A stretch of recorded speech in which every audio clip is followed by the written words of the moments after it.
Now recognize Mr. Shanahan for 5 minutes. Thank you, Chairman DeFazio, Chairman Lipinski, Ranking Member Crawford, and members of the subcommittee. I'm Robert Shanahan Jr., and I'm a member of the BMWED IBT. The BMWED represents railroad workers who perform inspection, construction, maintenance, repair, and dismantling of tracks, roadbeds, bridges, structures, facilities, and apparatuses on railroads throughout the United States. Since 2013, I've worked in the BMWED Arbitration Department located in Chicago. I'm currently assigned as the Assistant to the President, Director of Arbitration, where I have the honor of representing BMWE members in various contract disputes, discipline disputes, and contract negotiations.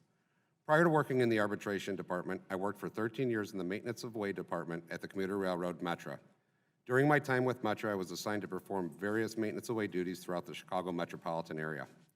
While working in the field at Metra, I encountered numerous situations where tracks, bridges, and/or catenary structures needed drastic repair, or in many instances, complete replacement.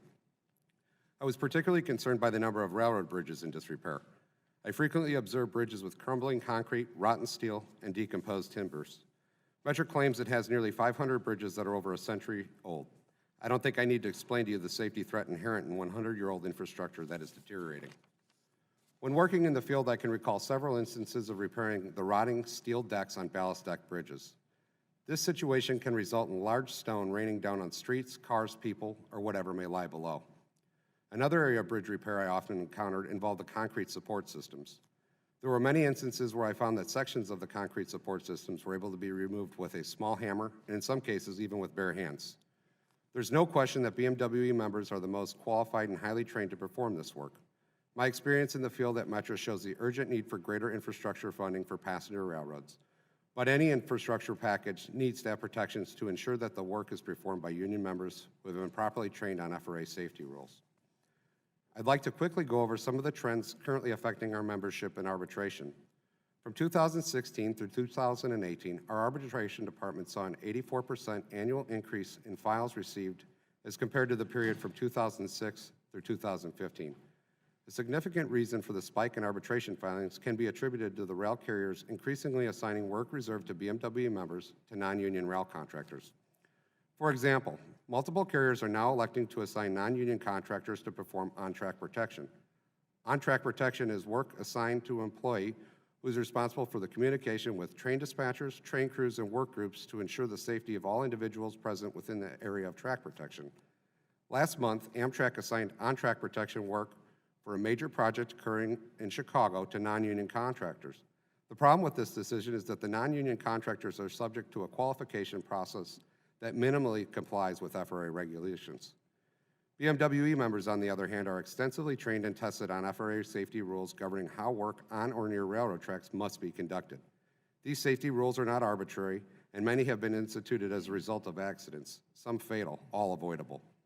Our primary concern is that the FRA safety rules are not being properly administered by Amtrak in Chicago.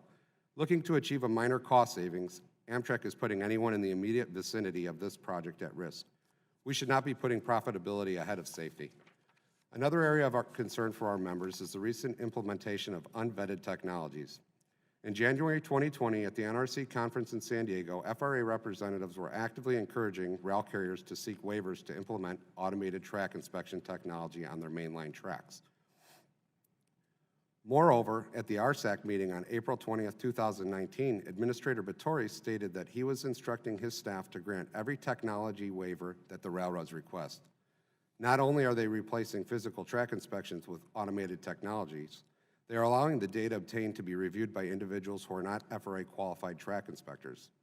As you can imagine, many train derailments, collisions, and other incidents that jeopardize human lives are the result of deteriorating track conditions. Without the guarantee of qualified BMWE members reviewing the data, it is only a matter of time before these types of catastrophic incidents become commonplace.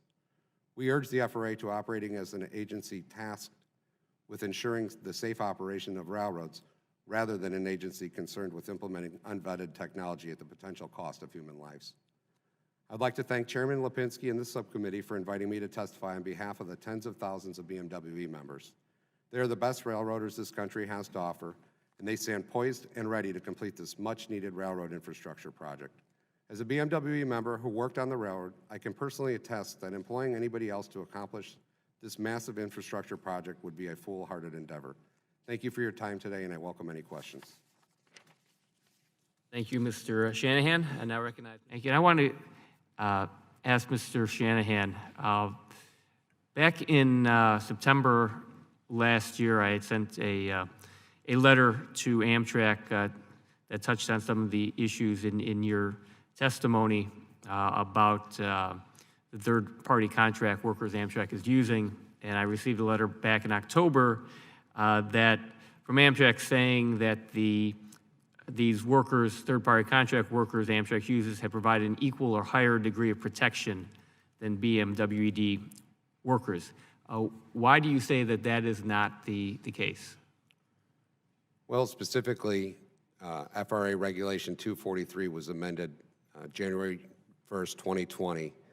And right now, currently, BMW employees working on Class 1 railroads are subject to more stringent FRA testing than contractor employees who could be working right next to them.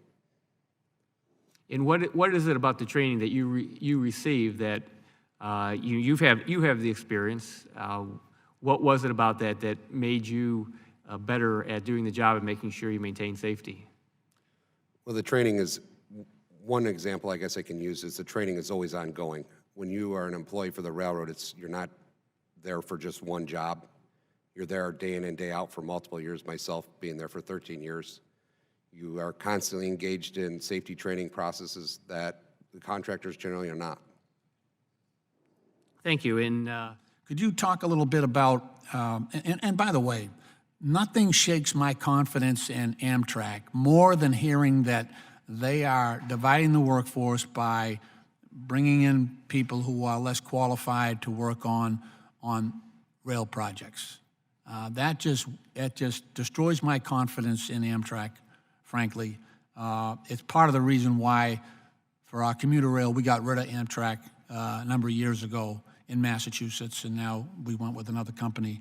But with all the challenges we have, do you really want to pick that fight to try to save a couple of bucks by bringing in less trained workers who are not trained on FRA standards, that don't have that experience and that regular training, ongoing training on working on rail systems? It's a very different, as an iron worker, it's a very different environment when you're working on a live transportation system on rail, when you got the public coming through that system, and so many things that could go wrong if you don't have skilled workers in place. So, Mr. Shanahan, could you talk about what that means for the American rail passenger and American workers? You know, IBT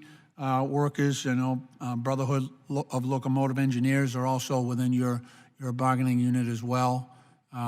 What that means, that $55 billion, provided we have skilled workers on that job. Yes, thank you.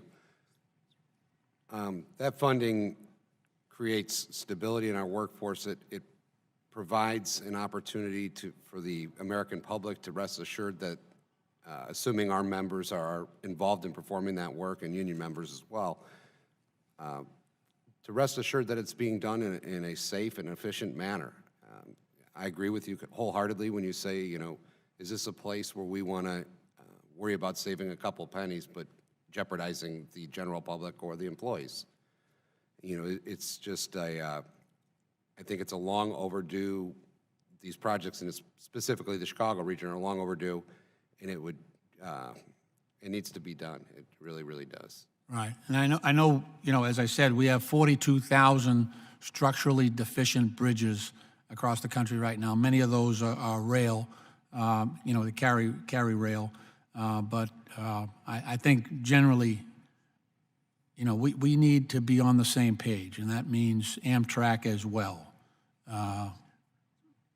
You know, we put great responsibility on Amtrak to really spearhead our rail operations, at least our passenger rail, and I just hope that they will step up and do the right thing.